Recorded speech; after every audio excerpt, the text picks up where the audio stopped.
Hola, buenas tardes.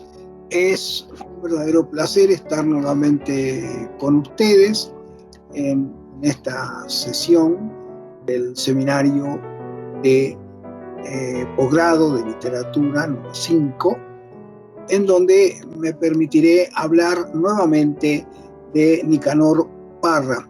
En un video anterior ya había hecho referencia al poeta chileno tan controvertido por una serie de circunstancias, diríamos, y por su propia poesía. La obra de Nicanor Parra, agregamos a lo que ya habíamos dicho anteriormente, se reviste con un verso lúdico y provocador. Eso es evidente en todo el desarrollo de su poesía. ¿De qué manera ese verso lúdico y provocador está presente en todo momento? Anteriormente no habíamos hablado de la tercera parte. En este caso se trata de poemas y antipoemas, como hemos comentado antes, pero es la tercera parte. He escogido el poema que da inicio a esta tercera parte, que se llama Advertencia al lector. Lo he reunido en 4 partes, ¿no? Esta es la primera de ellas. Pusimos Advertencia al lector, número 1, y dice el poeta, el sujeto lírico de Nicanor Parra señala: el autor no responde de las molestias que puedan ocasionar sus escritos. Aunque le pese, el lector tendrá que darse siempre por satisfecho. Obsérvese que esta poesía tiene inevitablemente, eso no pueden no verlo quienes lo están leyendo, un carácter agresivo.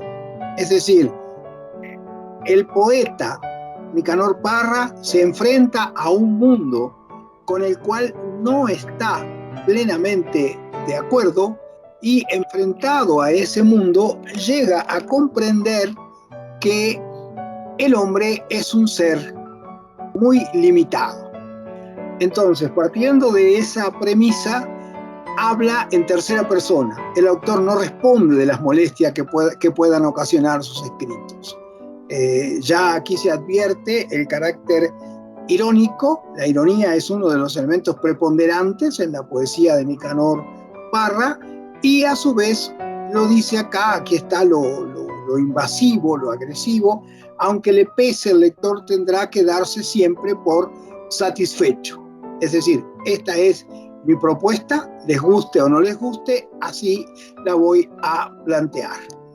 En una segunda parte del mismo poema que estamos comentando, dice Parra: mi poesía puede perfectamente no conducir a ninguna parte.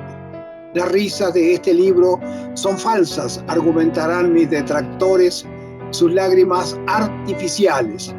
En vez de suspirar, en esta página se bosteza, se patalea como un niño de pecho. El autor se da a entender a estornudos. Conforme, os invito a quemar vuestras naves, como los fenicios, pretendo formarme mi propio alfabeto. Me interesa muchísimo ofrecerles a ustedes una interpretación de esta segunda parte que yo he escogido del poema Advertencia al lector, en donde el poeta empieza diciendo: mi poesía puede perfectamente no conducir a ninguna parte. He aquí un carácter destacado de la antipoesía, que implica una autocensura aparente, por lo menos. En forma inmediata, el poeta incluye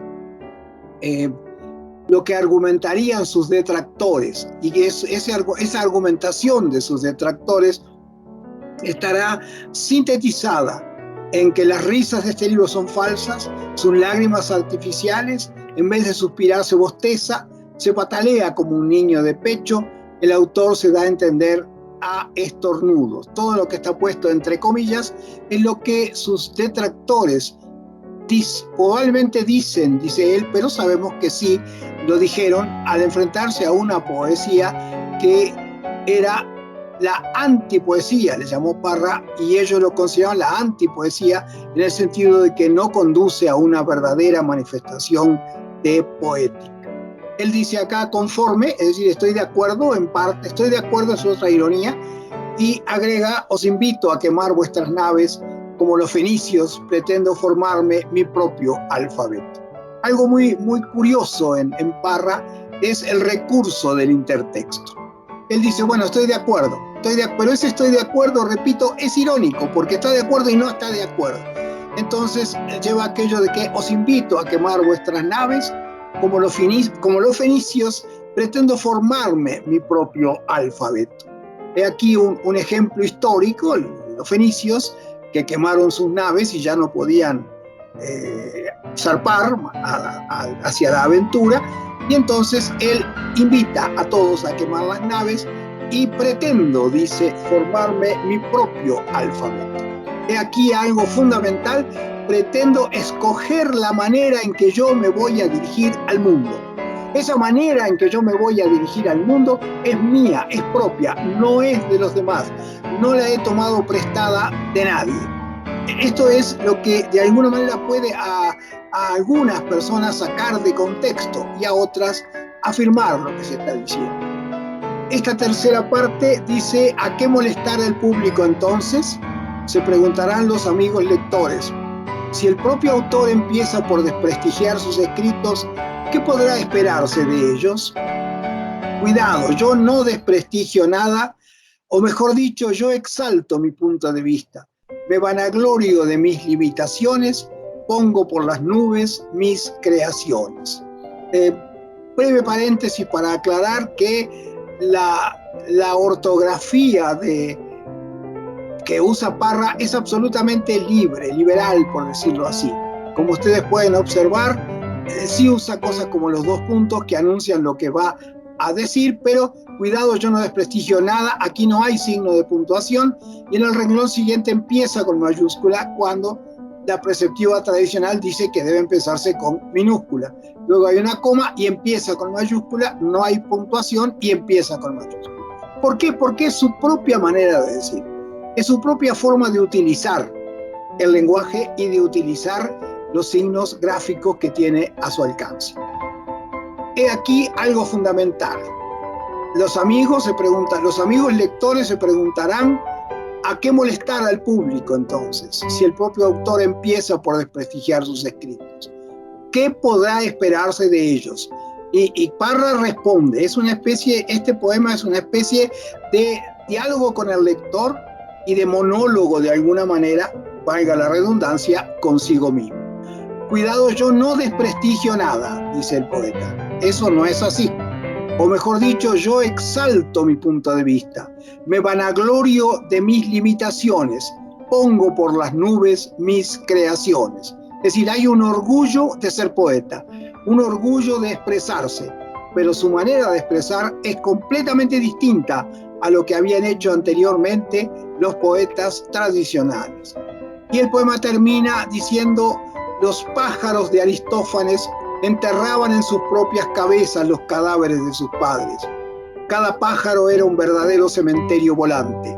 A mi modo de ver, ha llegado la hora de modernizar esta ceremonia y yo entierro mis plumas en la cabeza de los señores lectores. Esta forma de concluir, primero recurriendo nuevamente al intertexto, como lo había hecho antes con los fenicios, y ahora recurriendo a una comedia de Aristófanes, que es Los pájaros o los aves, en donde Aristófanes hablaba de un mundo utópico y de qué manera los personajes de su comedia eran hombres, estaban en la búsqueda de un espacio mejor para vivir, en donde no hubiera violencia, en donde no hubiera enfrentamientos, en donde no hubiera asesinatos, etc., ¿no?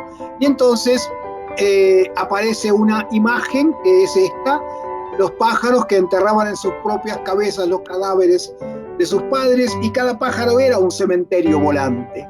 Este aspecto es importante porque esos pájaros son divinizados, en el contexto de Aristófanes, se vuelven dioses, y el hecho de que enterraban en sus propias cabezas, esta es una interpretación de Parra, es decir, ellos eran la continuación de los padres que habían muerto.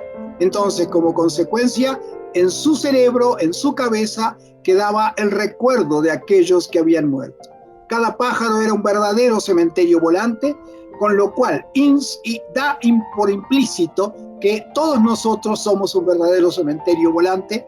¿Por qué? Porque en nuestra cabeza llevamos las imágenes de los muertos queridos. Bueno, de los muertos queridos y de los muertos no tan queridos, lo que sea, pero ahí en nuestro cerebro está el recuerdo de ellos.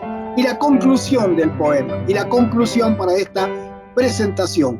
A mi modo de ver, ha llegado la hora de modernizar esta ceremonia, y yo entierro mis plumas en la cabeza de los señores lectores. He aquí cómo de alguna forma se tiende a explicar la perduración del mensaje. Dije Neruda, es Parra. Parra lo que está haciendo es modernizando la vieja ceremonia de los pájaros de Aristófanes para plantear un nuevo concepto. Yo entierro mis plumas en la cabeza de los señores lectores, es decir, mi poesía seguirá vivo en quienes me hayan leído en algún momento, y sobre todo, y esto es fundamental para aclarar en el caso de Parra, seguirá viva tanto sea porque lo aplaudan o se sientan satisfechos por esta poesía, como que lo rechacen o no les guste. Ahí estará la imagen de Parra. Siempre he sostenido que todo lo que digamos en este mundo, y sobre todo todo lo que digamos desde la cátedra, debe ser escrito alguna vez. ¿Por qué? Porque mañana dirán, ¿quién lo dijo? Nosotros podemos sostener, yo lo dije porque lo escribí en tal o cual momento. Y Parra está diciendo lo mismo. Yo entierro mis plumas en la cabeza de los lectores. Es decir, yo dejo mi mensaje en los lectores, aunque no lo entiendan, igual ahí ha de estar.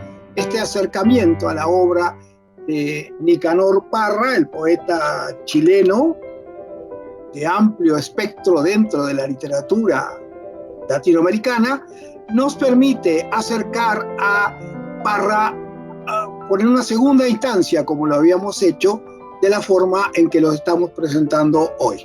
Es un gusto haber estado con ustedes y les agradezco su atención. Muchas gracias.